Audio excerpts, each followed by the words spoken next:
السلام عليكم يا استاذ احمد. رجاله دمنهور البحيره، ده الجهاز الزد 2 والجي 5 زي ما حضرتك محتاجه بالظبط. رام 8 جيجا دي دي ار 4، وعندنا هارد 256 اس اس دي ام في مي، وعندنا هارد 512 ام في مي. يعني كده احنا مركبين الهاردين الام في مي، وتقدر تزود هاردات هنا اتش دي دي، مفيش اي مشكله برضه. دي حاله الجهاز داخليا اهي. طبعا الباور سبلاي 700 واط 80 بلس بلاتينيوم زي ما شايفين كده، طالع منه 2 8 بن، يعني تقدر حضرتك توصل عليه اعلى واحدث كروت الشاشه، مفيش اي مشكله. دي حاله الجهاز من ورا. طبعا بيكون عندنا مخارج ديسبلاي بورد زي ما احنا موصلين كده على الجهاز. ودي حاله الجهاز من قدام، ما شاء الله حاله محترمه جدا جدا جدا. البروسيسور نشوفه كده سريعا.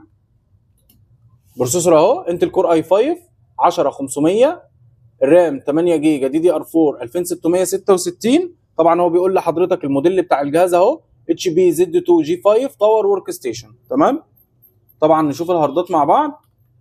ادي الهارد ال 512 الام في مي، وادي الهارد ال 256 الام في مي. ربنا يبارك لك فيها هندسه. وزي ما يجي لك الجهاز وتجربه كويس جدا، ادينا رايك على القناه والصفحه بكل صراحه. سلام عليكم.